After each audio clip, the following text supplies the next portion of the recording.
Dia orang Jawa, yo ngalah, tapi situasi juga menentukan. Maka orang Jawa punya prinsip ngalah, ngalih, dan ngamuk. Jadi prinsipnya orang Jawa itu ngalah, ngalih, ngamuk. Ngamuk opsi terakhir. Jadi ngalah itu ya kalau ada orang nyalai kita, ngusili kita, ganggu kita, apa ingin mendolimi kita, ya kita awali ngalah. Ya wis, kamu inginnya apa, monggo saja. Kamu butuh apa, silahkan saja, terserah. Ini namanya ngalah. Kok dia tetap usil? Sudah kita berikan yang dia perlu, sudah kita ngalah yang harusnya jatah kita diambil dia, tidak apa-apa. Kok dia masih ribut terus? Ya sudah, kita ngalih. Sebelumnya kita ngalah. Kok tetap diganggu? Ya sudah ngalih. Nah, sudah ngalih, kita sudah pindah, kok masih saja dikejar-kejar, kok masih saja disusahi, dizolimi, dibikin ruwet. Ya sudah, saatnya ngamuk. Maka jangan ditunggu orang Jawa ngamuk.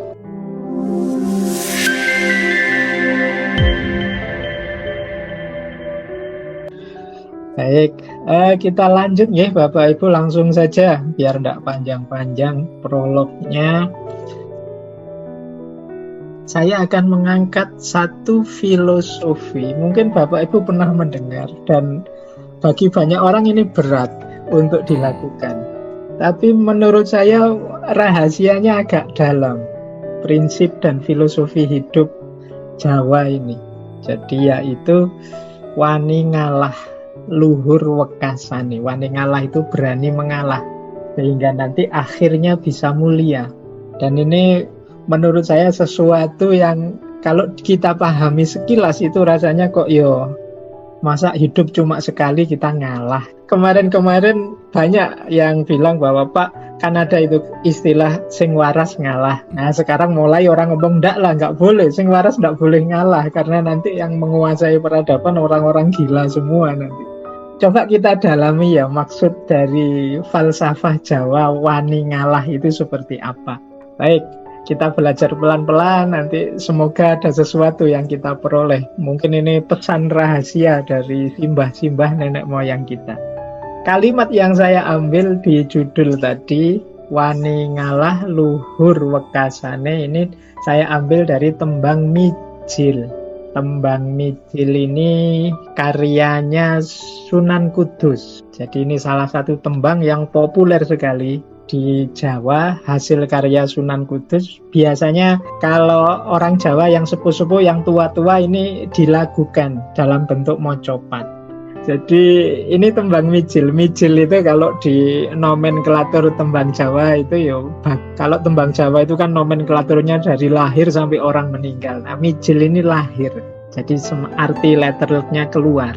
Nah, kalimatnya 5 kalimat inti dalam budaya Jawa. Jadi kalau di Jawa itu ada istilah orang itu wis Jawa atau durung Jawa. Wis Jawa itu bukan berarti sudah jadi orang Jawa, tapi sudah jadi manusia yang benar, yang sejati. Durung Jawa itu berarti belum jadi manusia yang benar. Nah ini ciri 5 ini sebenarnya cirinya orang yang wis Jawa, yang hidupnya sudah tepat, sudah pas. Nah kata Sunan Kudus, dedalane guna lawan sekti, kudu andap asor, wani ngalah luhur wekasane. Tumungkula yen dipun dukani, bapang den simpangi, ana catur mungkur. Jadi dedalane guna lawan sekti itu jalan kita untuk jadi orang berguna. Sekti itu saya terjemahkan orang yang berkualitas. Jadi orang yang punya kualifikasi tinggi dalam. Kalau zaman dulu menyebutnya sakti. Nah, cirinya apa? Yang pertama, kudu andap asor. Harus rendah hati, tidak sombong. Kok orang masih sombong, masih merasa tinggi, masih merasa besar, itu berarti dia durung Jawa. Jadi belum jadi manusia yang sejati. Manusia itu yang sudah paham hakikat dirinya, pasti dia rendah hati. Kemudian wani ngalah, ya karena berani itu berat, ngalah itu berat. Hanya orang-orang pemberani yang bisa mengalah. Maka istilahnya berani mengalah. dan akhirnya nanti mulia. Nanti kita dalami rahasianya, mengapa sih orang yang mengalah itu kok justru dia yang mulia, dia yang menang. Nah, terus yang ketiga, menunduk jika dimarahi. Ya, makna menunduk itu berarti mendengarkan karena mungkin kita yang salah atau menghindari konflik yang lebih dalam. Kalau ada satu orang marah di depan kita, ya kita tidak usah ikut-ikutan marah. Nanti satu api tambah satu api jadi dua api. Maka yuk menunduk. Kalau ada orang marah, kita yang diam.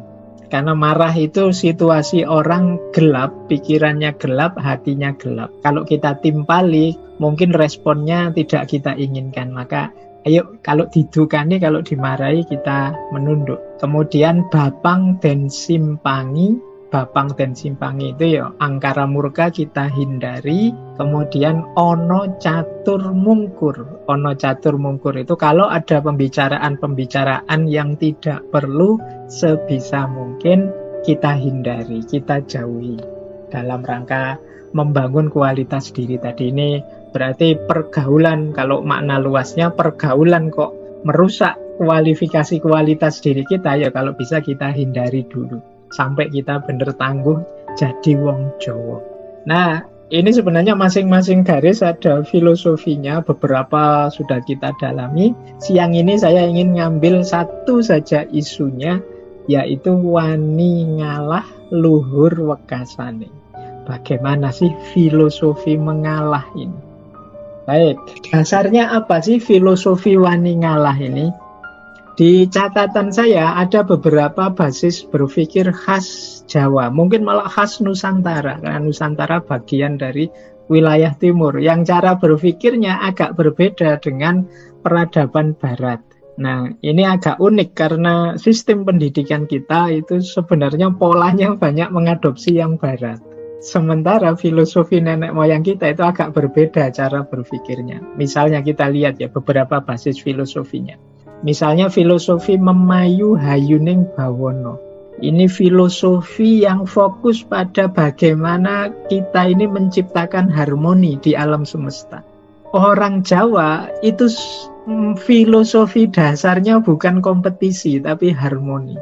Jadi kalau ingin maju, ayo maju bareng-bareng. Kalau susah, ya susah bareng-bareng. Bukan balapan, siapa yang paling unggul, siapa yang menang. Jadi ini bahasa saya basis filosofinya. Makanya ya agak sulit kalau kita memprovokasi atau ayo kita biar menang, biar unggul dan lain sebagainya. Itu agak tidak cocok dengan filosofi dasarnya. Karena orang Jawa itu tidak klik kalau versi kompetisi. Dia sukanya ayo bareng-bareng, seneng-seneng. Makanya kalau diajak ngumpul-ngumpul, diajak seneng. Tapi begitu kompetisi mereka gelisah. Nah, ini mungkin Bapak Ibu boleh disambung-sambungkan. Jangan-jangan ini kalau kita sepak bola kok terus kalah. Terus Bapak Ibu jangan heran, misalnya ranking kampus-kampus di dunia, kita bagian ranking-rankingan, bagian kompetisi itu biasanya tidak terlalu menonjol. Jadi ya mungkin tidak harus terlalu sedih Bapak Ibu. Ya mungkin memang filosofinya beda. Jadi banyak kan hari ini bahkan di kampus saya juga visinya itu kalimatnya pakai kata-kata unggul. Nah ini sebenarnya tidak terlalu klik. Unggul itu kan berarti menang, ada yang kalah. Nah di kita itu dasarnya tetap kebersamaan, harmoni. Bukan aku harus menang dari dia atau aku harus lebih dulu dari dia. Itulah mengapa orang Jawa cocok kalau dengan filosofi ngalah ini. Bukan rebutan tapi saling mengalah. Ini makanya unik, makanya kalau disambungkan dengan sepak bola kan jadi lucu. Sepak bola itu kan rebutan bola, bukan saling mempersilahkan untuk ngambil bola. Nanti jangan-jangan ada yang jadi kiper terus musuhnya datang, monggo. Karena ini basisnya. Jadi yang pertama ini, makanya klub mudah masuk. Kalau disuruh ngalah, tidak usah menang-menangan. Kalau di Jawa itu, misalnya saya ini anak sulung. Ibu saya kalau marah pas saya sama adik saya rame selalu yang tua ngalah atau yang ngalah. Pokoknya kita perintah tuntunan kemuliaan itu kita disuruh mengalah. Karena memang maunya harmoni, bukan yang kuat menanglah atau tandinglah anakku yang penting, enggak, tapi ya yang tua ngalah lah. So, kok enggak ono yang mau ngalah, itu gelisah mereka. Jadi yang pertama ini menurut saya bagian dari memayu hayuning bawono. Filosofi kedua, ya di kita apalagi yang muslim termasuk yang dalam basis budaya Jawa itu ada pandangan bahwa rezeki, untung, rugi, senang, susah itu sudah ditetapkan, sudah ada jatahnya. Ini yang membuat orang tidak terlalu ngoyo berkompetisi atau rebutan. Silahkan saja orang mau ngambil jatah saya, silahkan saja orang mau merebut yang harusnya milik saya. Kalau itu jatahku, rezekiku, pasti nanti sampai padaku. Ini filosofi kita begitu. Sehingga ajaran modern ngalah ini masuk. Jadi di kita kan masih hidup ini pandangan seperti ini, bahwa ya jatah rezeki, kemudian jatah umur, jatah kesenangan, kesedihan itu sudah ada yang ngatur. Nah, ini yang membuat filosofi mengalah ini masuk. Nah, yang ketiga tentu saja tadi solidaritas sosial. Orang Indonesia termasuk Jawa itu sebenarnya punya visi dasar sebagaimana dulu ditemukan oleh Pak Soekarno, yaitu gotong royong. Jadi gotong royong itu mentalitas yang mendahulukan yang lain, menomorsatukan kebersamaan. Meskipun untuk itu dirinya jadi sulit, jadi sakit, dan lain sebagainya. Ya kalau bahasa ilmiahnya namanya solidaritas sosialnya kuat. Di orang Indonesia itu kalau sudah merasa satu geng, satu teman, satu kelompok, itu solidaritasnya kuat. Makanya Bapak Ibu jangan heran, kok di Indonesia misalnya masyarakat, padahal ini baru, masyarakat netizennya kuat sekali. Kalau sudah ngeruduk orang sulit kita menghadapinya. Karena memang mentalitas solidaritas sosialnya kuat. Jadi ini salah satu basis filosofi hidupnya. Nah yang keempat, Nusantara, filosofi timur termasuk Jawa, ini punya gaya hidup yang spiritual. Jadi fokusnya selalu pada yang ilahiyah, yang spiritual. Bapak Ibu boleh coba ya dicek, misalnya Mas Abu ada dialog positif itu. Coba dicek, dari sekian banyak materi yang selalu dapat apresiasi banyak, biasanya tema-tema spiritual. Ya, jadi tema-tema yang urusan ilahiyah, batin, sufistik, dan lain sebagainya. Karena ini klik dengan DNA kita. Jadi ada kesadaran spiritual. Dunia ini rasanya sesuatu yang tidak terlalu penting. Yang penting itu bagaimana kedekatan kita dengan Tuhan. Nah ini bagian dari DNA kita. Kalau bahasa anunya mungkin ya ilmu neurosainsnya. Jadi DNA kita memang arahnya ke situ. Kesadaran yang lebih hakiki. Makanya kalau urusan dunia ngalah tidak masalah lah. Kalau urusan yang tidak penting silahkan ambil saja. Yang penting aku tetap mendapatkan ridhonya Tuhan. Aku tetap dekat dengan Tuhan. Ini diksi-diksi semacam ini banyak kita temui. Di timur termasuk di Nusantara. Nah, masuk lagi budaya ngalah itu adalah basis rasa malu dan harga diri. Ini kalau ada waktu kita bisa memperdalam ya. Budaya-budaya di Nusantara ini punya konsep yang unik masing-masing tentang harga diri ini. Jadi harga diri identitasnya masing-masing. Nah, orang Jawa itu malu ini sesuatu yang sangat penting. Jadi melakukan tindakan yang buruk itu lebih mudah dikendalikan dengan pintu rasa malu ini. Jangan bohong loh, nanti kalau ketahuan malu loh kita. Aspek malu ini lebih menyentuh kita daripada mungkin pahala atau siksaan tapi nanti di neraka. Itu lebih membuat kita grogi kalau malu kalau ketahuan. Hubungannya dengan harga diri. Nah, orang yang kemerungsung, orang yang ambisius ingin mencapai macam-macam itu di masyarakat Jawa ini ada hubungannya dengan rasa malu. Kok ya ndak duwe isin, kok ya ndak malu, wong cuma gitu aja kok rebutan. Wong cuma gitu aja. Ini hubungannya dengan itu. Makanya orang yang mengalah itu dalam perspektif Jawa dianggap mulia. Sehingga wani ngalah itu luhur wekasane. Jadi seolah-olah orang yang ndak mau ngalah itu orang yang ndak punya malu. Jadi orang yang ambisius, ingin menang terus, ingin sukses terus, itu dalam filosofi Jawa itu sering diasosiasikan, wah orang ini tidak punya rasa malu. Asal dapat uang kok mau apa saja, asal terkenal kok mau apa saja. Itu dianggap tidak punya rasa malu. Dan yang terakhir memang ya ini sudah banyak dijelaskan bagaimana masyarakat Jawa itu menekankan tirakat. Tirakat itu ya hidup prihatin dan lelah. Nah, mengalah itu kan tidak enak. Ini dalam banyak hal ya mengalah itu sebagai bagian dari tirakat dan lelah. Biarlah dia yang menang, biarlah dia yang sukses. Ambil sajalah kalau memang suka yang jadi milikku, nanti urusanku hubungannya dengan Tuhan dan lain sebagainya. Nah, ini basis-basis filosofi.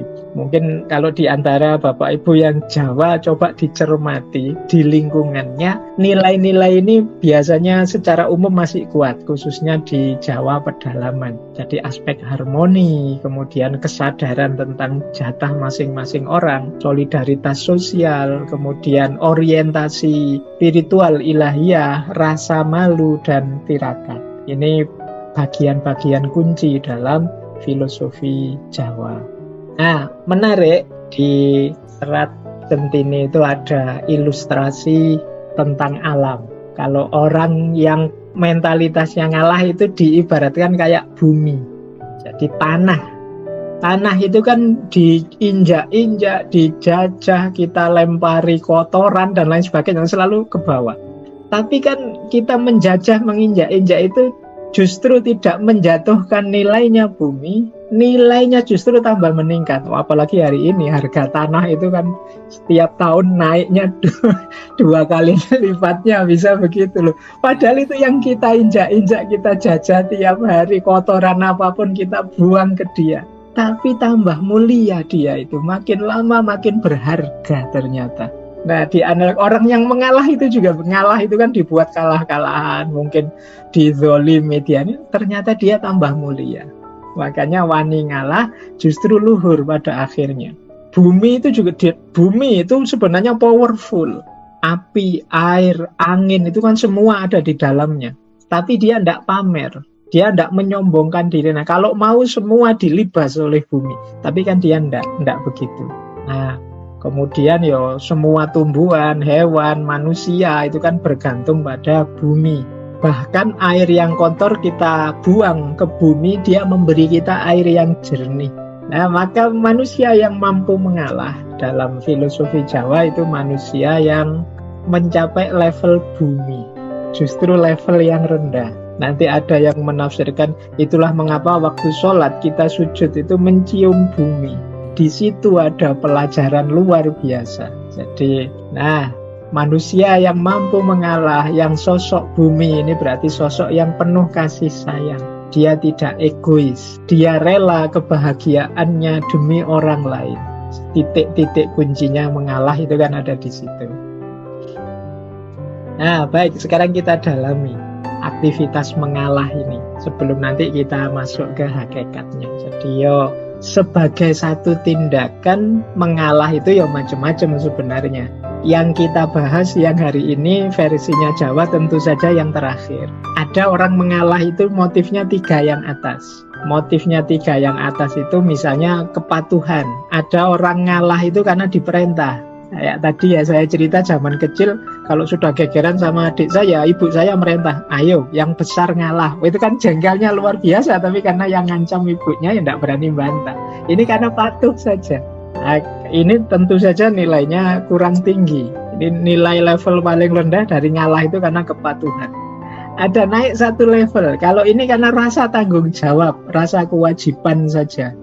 Ya saya jadi yang lebih tua ya harusnya memang mendahulukan yang muda. Ini sebenarnya dorongan kewajiban saja. Jadi karena rasa bertanggung jawab ini tentu saja jauh lebih baik daripada kepatuhan belaka. Ini ada kesadaran bahwa aku harus ngalah.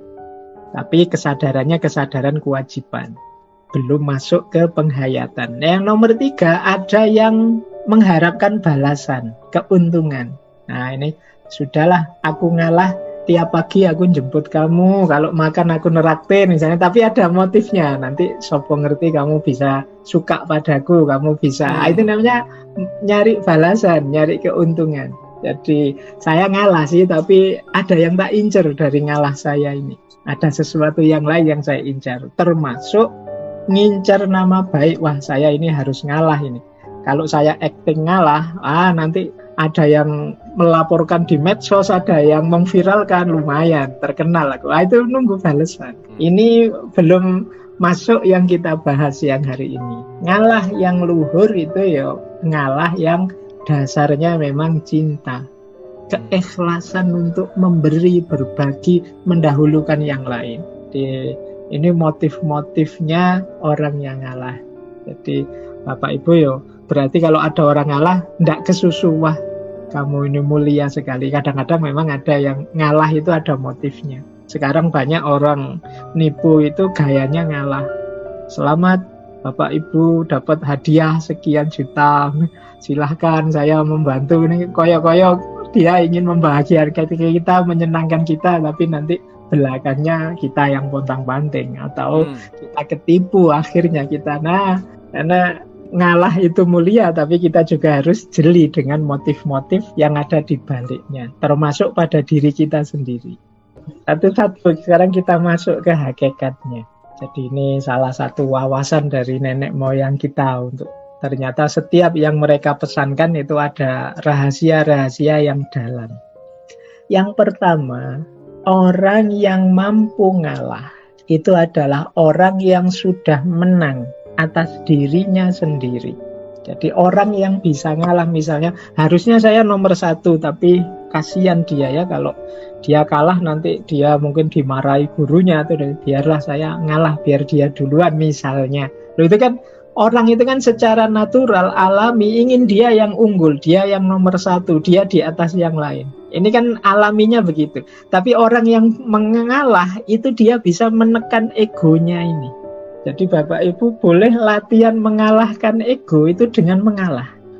Kalau ada sebenarnya saya ingin itu sih, tapi ya sudahlah, monggo kalau ada yang memang perlu itu duluan silahkan, saya belakangan saja. Nah, ini menaklukkan ego.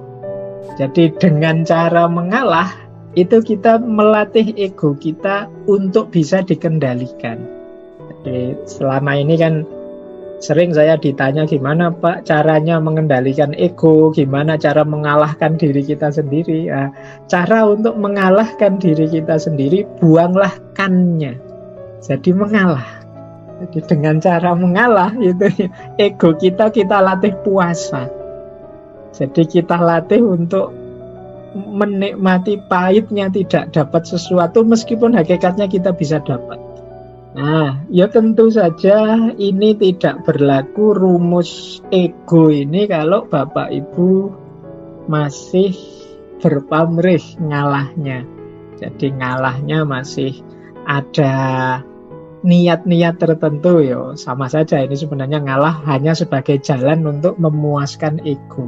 Jadi hati-hati, ngalah itu bisa jalan melampiaskan ego, bisa juga kalau ngalah yang sejati dia bisa jalan untuk mengendalikan dan melatih ego. Nah, ini menurut saya rahasia yang pertama.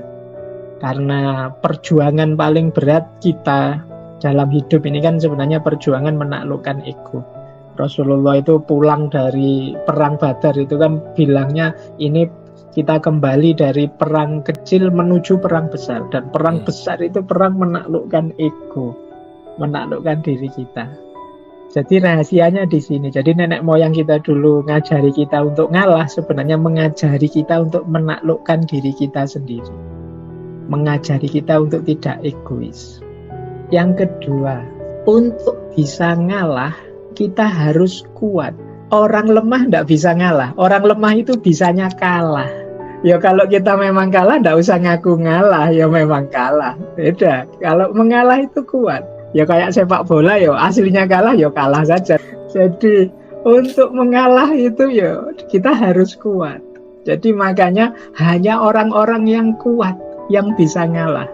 Jadi orang lemah tidak bisa ngalah. Dia bisanya ya kalah kalau orang lemah itu. Berarti apa? Kalau kita sudah mampu mengalah, itu salah satu indikator kita ini semakin kuat berarti. Kita semakin mampu menguasai, mengendalikan diri kita sendiri. Kita mampu mempuasai keinginan-keinginan kita. Kita kuat menanggung ketidaksesuaian dari yang kita inginkan. Oh, ini jadi rahasia kedua dari mengalah adalah kekuatan.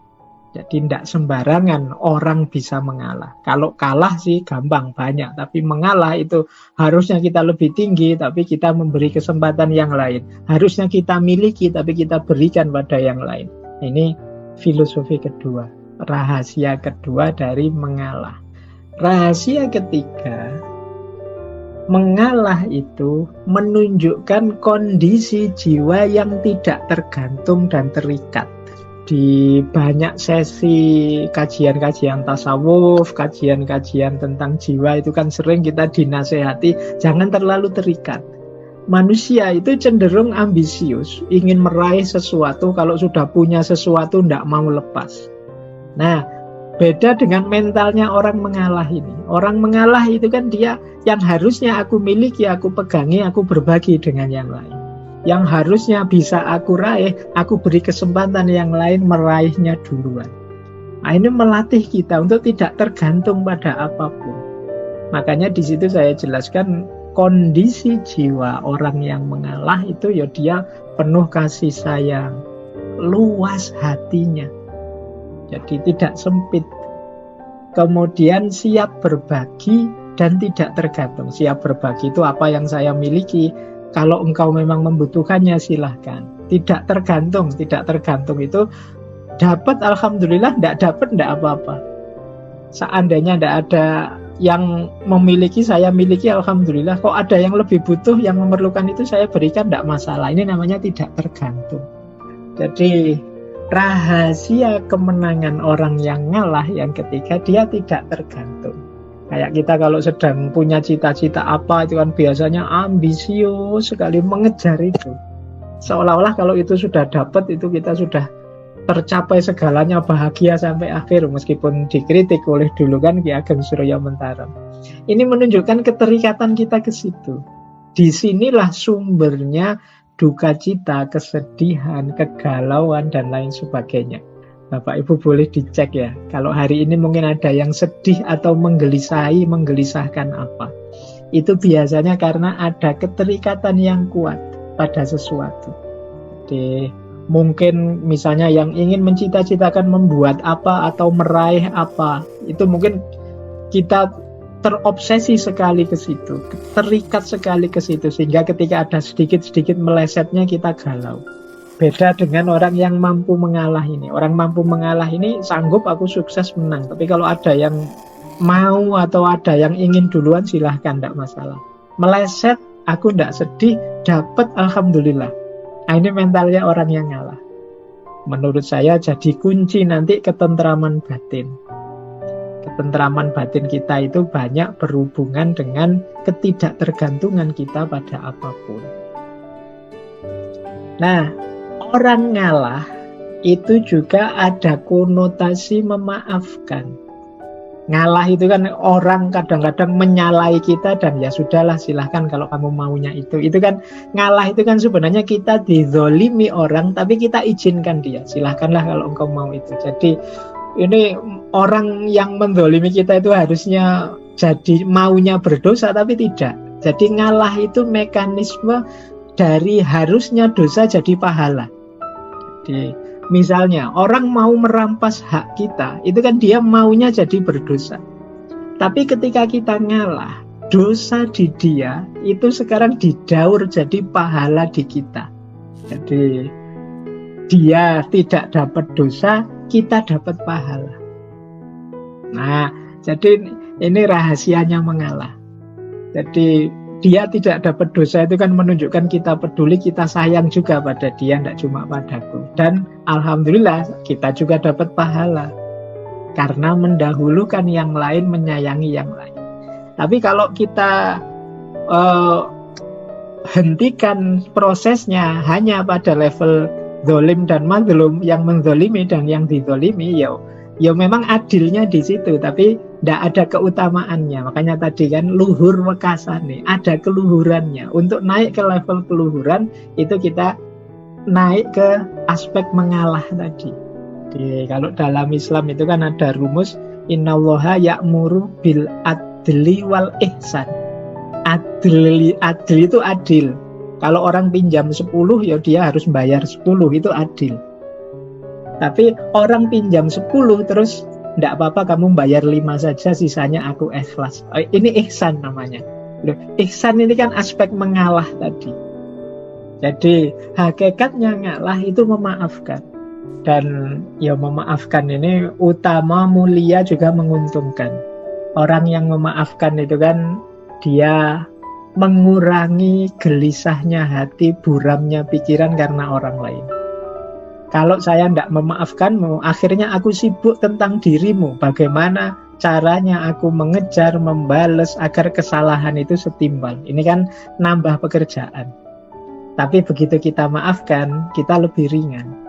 Mengurangi rasa marah, mengurangi siklus balas-membalas tiada akhir. Kalau orang tidak memaafkan itu kan nanti aku pengen balas, ada kesempatan balas, dia juga tidak terima, pengen balas lagi, akhirnya terjadi siklus tanpa akhir. Kalau manusia itu tidak punya sifat memaafkan, mungkin dunia ini hancur sejak dulu.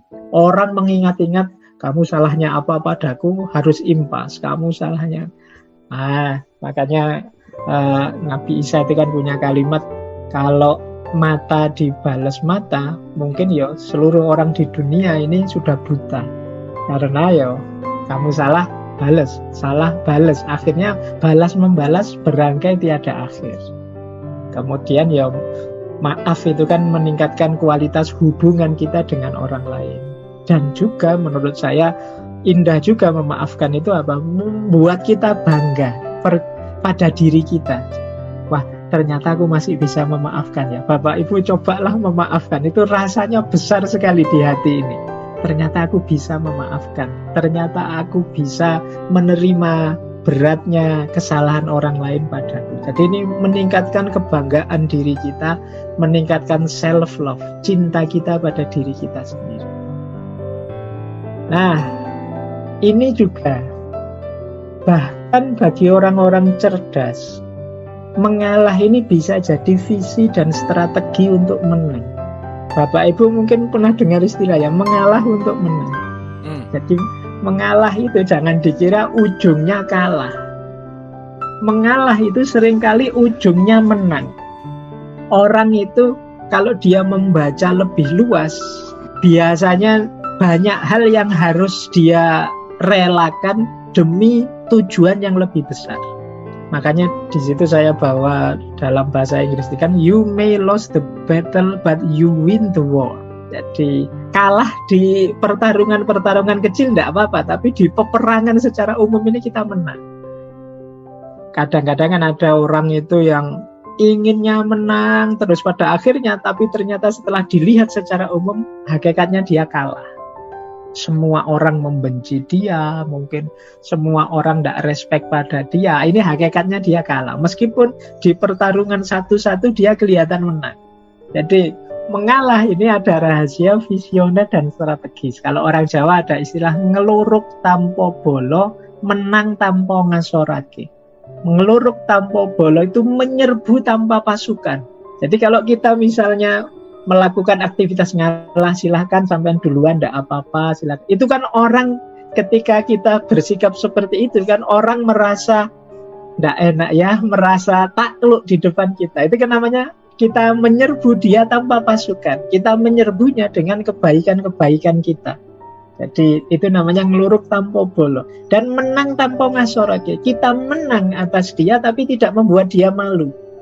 Jadi kalau olahraga itu tadi kan yang menang seneng luar biasa, yang kalah agak malu-malu gimana. Tapi di ngalah ini yang menang juga mulia, yang kalah tidak dipermalukan.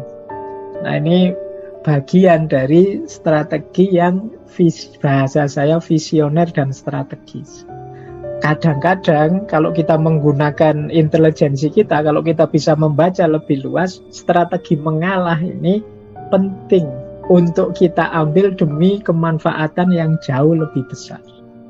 Jadi ini hakikatnya mengalah. Lanjut. Mengalah itu spiritualisasi kehidupan. Jangan lupa Bapak Ibu, kata-kata ngalah itu aslinya bukan bahasa Jawa. Jadi memang basis akar katanya itu Allah. Jadi kalau orang Jawa itu misalnya ada kata alas, alas itu hutan. Kalau aku pergi ke hutan, berangkat ke hutan, kerja di hutan, itu namanya ngalas. Jadi, nah, berarti apa? Ngalah itu dari kata-kata ngawah. Jadi, menspiritualkan jiwa kita, melakukan spiritualisasi diri. Jadi, mengalah itu dari ngalah, ngalah itu ngawah, menempuh jalan menuju Allah. Jadi, ini makanya mengalah itu bagian dari spiritualisasi. Spiritualisasi itu diri kita, kepemilikan kita, apapun yang ada dalam hidup kita, mari kita spiritualkan. Kita spiritualkan itu berarti kita jadikan dia fasilitas, kendaraan untuk menuju yang maha tinggi, untuk menuju Allah. Ini namanya dispiritualkan. Misalnya begini, kita punya uang 100.000. Uang ini saya sumbangkan untuk anak yatim, fakir, miskin yang membutuhkan. Nah, uang kita ini namanya kita spiritualkan. Jadi dia nilainya sekarang tidak lagi nilai materi 100.000, tapi dia sudah nilai spiritual yang jauh lebih tinggi dari itu. Ini namanya spiritualisasi. Kita punya mobil, kita pakai untuk bantu orang mengantarkan kemana, mungkin orang sakit kemana. Ini namanya dispiritualkan. Nah, dalam momen mengalah ini, yang kita spiritualkan adalah diri kita. Jadi kita jadikan diri kita kendaraan untuk ngawah, menuju Allah. Nah, itulah ngalah. Jadi di antara jalan spiritual itu mengalah. Kalau dalam bahasa agama ya kadang pakai istilah korban. Korban itu kan kita mempersembahkan sesuatu yang harusnya kita miliki, kita berikan. Itu bagian dari ngalah. Nah, jadi mengalah ternyata ada rahasia spiritualisasi kehidupan. Lanjut. Nah, sekarang kita bahas beberapa variasi dari rahasia wani ngalah dhuwur wekasane tadi. Ini yang pertama, yang kemarin beberapa kali viral di medsos. Jadi sekarang banyak orang bilang kita jangan ngalah. Kan ada orang Jawa itu sing waras ngalah. Terus ada yang bilang, loh kalau hari ini yo yang waras jangan ngalah, karena nanti dunia ini diisi oleh orang-orang yang rusak semua. Tapi sebenarnya maksudnya peribahasa ini tidak ke situ. Jadi maksudnya sing waras ngalah ini, ketika kita berhadapan dengan orang yang tidak waras, kalau kita menggunakan strategi konfrontatif, nabrak dia, ingin menaklukkan dia, menang atas dia, kita tidak akan bisa ketemu yang terbaik dan paling mulia. Kenapa? Karena kita berhadapan dengan orang yang tidak waras. Jadi kalau filosofinya orang Jawa itu mirip, dulu mungkin saya lupa sesi kita keberapa, Ronggo Warsito zaman edan. Orang itu meskipun banyak sekali orang edan, mari kita tetap waras. Nikmat-nikmatnya orang edan tetap lebih nikmat orang waras. Nah, kalimat sing waras ngalah itu konteksnya adalah kita jangan mengorbankan kewarasan kita untuk menaklukkan orang yang tidak waras. Jadi jangan kita merelakan kewarasan kita untuk bertanding dengan orang yang tidak waras. Kenapa? Karena nanti kita jadi ikut ndak waras. Jadi, ya Bapak Ibu boleh coba debat apa gegeran apa sama orang yang ndak waras pikirannya. Ya itu kan tiwas capek, nggak dapet apa-apa. Jadi sing waras ngalah itu sebenarnya ilustrasi agar kita menghindar dari pekerjaan yang sia-sia. Jadi makanya kalau ada yang bilang, Pak, yo yang waras jangan ngalah, ndak, itu maksudnya peribahasa itu orang yang waras menghindarlah dari hal-hal yang ndak ada gunanya, yang sia-sia. Ngalahlah kalau berhadapan dengan orang yang ndak waras. Karena berhadapan dengan orang ndak waras kok kita ngotot, itu akhirnya ya sia-sia. Jadi tidak ada gunanya. Nah, yang kedua ada lagi dalam bahasa Jawa pepatah, wong sabar rejekine jembar, wong ngalah uripe berkah. Nah, ini boleh nanti jadi kita ingat-ingat ya. Jadi wong sabar itu justru malah luas rezekinya. Dan orang yang mengalah itu hidupnya berkah. Hidup yang berkah itu hidup yang penuh manfaat, penuh maslahat untuk sesama, yang jauh melebihi kalkulasi nominal aslinya. Itu namanya berkah. Harusnya uang 100.000 ya bisanya cuma menyenangkan aku sendiri dalam sehari. Tapi ternyata uang 100.000 ini bisa menyenangkan satu keluargaku dalam satu hari ini. Yo anakku, yo istri. Ini namanya rezekinya berkah. Harusnya sih kalau motor butut kayak gini, itu yo kita menaikinya sambil sumpek, sambil sedih. Ternyata dengan motor butut ini bisa membuatku gembira, anak istri gembira. Ini namanya berkah. Nah, yang bisa seperti ini itu ya kalau peribahasa yang nomor 2 itu adalah orang yang mengalah. Wong ngalah uripe berkah. Nah, yang ketiga, Gusti Allah mboten sare. Ini sering sekali diucapkan oleh orang Jawa kalau menghadapi kesulitan yang dia sendiri mentok. Susah mencari jalan keluarnya. Mungkin kita dizolimi orang, mungkin kita disakiti orang, mungkin kita disusahkan orang, dan tidak tahu jalan keluarnya seperti apa dari rasa sakit ini. Gimana aku harus membalasnya dan lain sebagainya. Maka ada prinsip Gusti Allah mboten sare. Jadi Allah tidak tidur. Allah pasti tahu.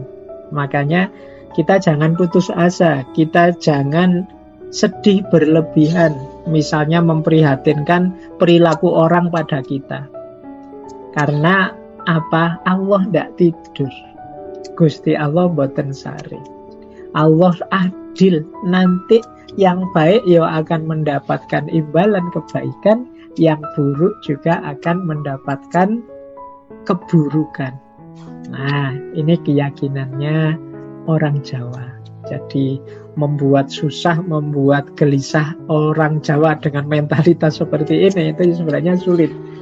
Cuma ya sekarang jarang orang menghayati ajaran-ajaran lama seperti ini. Mungkin kita hafal kalimatnya, cuma tidak operatif dalam hidup kita. Kita masih mudah panik, mudah sedih, dan lain sebagainya. Padahal Gusti Allah mboten sare. Nah, yang keempat ada peribahasa dhuwur wekasane endek wiwitane. Dhuwur wekasane itu tinggi akhirnya tapi endek wiwitane, pendek awalnya. Jadi segala sesuatu itu ya ada prosesnya. Kalau akhirnya kita ingin tinggi, ya kita harus mau berproses, dimulai dari endek, dimulai dari rendah dulu, step by step. Nah, orang yang tidak mau ngalah itu biasanya ingin langsung tinggi. Jadi ingin selalu di atas yang lain. Padahal justru orang yang kuat di puncak seandainya tinggi, itu ketika dia meniti jalan pelan-pelan dari level rendah, dari level endek. Makanya endek wiwitane. Nah, peribahasa terakhir yang saya warnai merah ini satu-satunya yang berhubungan dengan ngalah secara negatif. Maksudnya begini, jangan sampai kita itu melakukan sesuatu yang rebut balung tanpa isi. Rebut balung tanpa isi itu memperebutkan sesuatu yang tidak ada isinya, memperebutkan sesuatu yang tidak hakiki. Kita tidak mau ngalah, kita mau berebut habis-habisan misalnya urusan harta. Harta itu tidak hakiki. Nah, ini namanya rebut balung tanpa isi. Kita rebutan jabatan sampai mengorbankan moralitas, mengorbankan nilai-nilai, mengorbankan agama dan lain sebagainya. Padahal jabatan itu tidak ada isinya, dia tidak hakiki, dia sementara. Itu namanya rebut balung tanpa isi. Maka orang yang mau mengalah adalah orang yang sadar seperti tadi, untuk fokus pada yang hakiki. Kalau yang tidak hakiki silahkan saja, aku tidak ikut rebutan. Dapat alhamdulillah, tidak apa-apa tidak dapat. Atau harusnya jatahku kok kamu rampas, ya monggo saja kamu ambil saja, tidak masalah kalau memang kamu ingin merampasnya. Tapi Gusti Allah mboten saring. Nah, jadi rebut balung tanpa isi itu ketika kita memperebutkan sesuatu yang tidak hakiki, tidak ada isinya. Nah, untuk yang tidak ada isinya, mari kita ngalah saja. Dengan ngalah yang tidak ada isinya tadi, kita spiritualkan. Ketika kita spiritualkan, maka yang semula tanpa isi sekarang jadi isi, jadi hakiki. Uang tadi yang nilainya sebenarnya biasa saja, ya mau dipakai monggo, tidak dipakai monggo, wong itu hak kita. Tapi begitu kita spiritualkan, sekarang dia jadi lebih hakiki. Dia menjadi kendaraan kita menuju Allah. Baik, terakhir ini saya tulis besar-besar kata-kata terakhir ini. Jadi orang Jawa yo ngalah, tapi situasi juga menentukan. Maka orang Jawa punya prinsip ngalah, ngaleh, dan ngamuk. Amuk itu akar kata dalam bahasa Jawa juga. Beda dengan ngalah. Kalau ngalah ada serapan dari bahasa Arab. Jadi prinsipnya orang Jawa itu ngalah, ngaleh, ngamuk. Ngamuk opsi terakhir. Jadi ngalah itu ya kalau ada orang nyalai kita, ngusili kita, ganggu kita, apa ingin menzolimi kita, ya kita awali ngalah. Ya wis, kamu inginnya apa, monggo saja. Kamu butuh apa, silahkan saja, terserah. Ini namanya ngalah. Kok dia tetap usil? Mungkin sudah kita berikan yang dia perlu, sudah kita ngalah yang harusnya jatah kita diambil dia, tidak apa-apa. Kok dia masih ribut terus? Ya sudah, kita ngaleh. Ngaleh itu pindah tempat, hijrah. Nah, kalau bahasa Islamnya. Jadi ngaleh itu hijrah. Kayak Rasulullah itu kan tidak langsung perang sama orang kafir, tapi kok dia ganggu terus sih? Ya sudah, kita hijrah. Sebelumnya kita ngalah. Kok tetap diganggu? Ya sudah, ngaleh. Nah, sudah ngaleh, kita sudah pindah, kok masih saja dikejar-kejar? Kok masih saja disusahi, dizolimi, dibikin ruwet? Ya sudah, saatnya ngamuk. Maka jangan ditunggu orang Jawa ngamuk. Kalau sudah ngamuk. Berarti kalau udah ngamuk udah lewat fase ngalah-ngalih ya. Iya, sudah lewat fase ngalah-ngalih itu berarti sudah parah. Makanya Rasulullah itu kan dari Mekah dizolimi ngalah, dizolimi terus ngalih sampai ke Madinah. Kok yo masih diganggu? Ya sudah, perang Badar sudah kan, itu fase ngamuk. Jadi yo manusia tidak boleh terus-terusan membiarkan dirinya dizolimi, karena dirinya juga kan punya nilai, punya harga. Tapi yo tidak ujuk-ujuk sejak di depan nantang perang. Tapi ya sudah, ngalah kok masih usil, ngalih kok masih usil, ya sudah, ayolah. Jadi kamu jual, aku beli, akhirnya kan itu kalau sudah di level ngamuk. Baik Bapak Ibu, saya kira itu untuk siang hari ini. Sedikit-sedikit kita pahami filosofi Jawa tentang mengalah.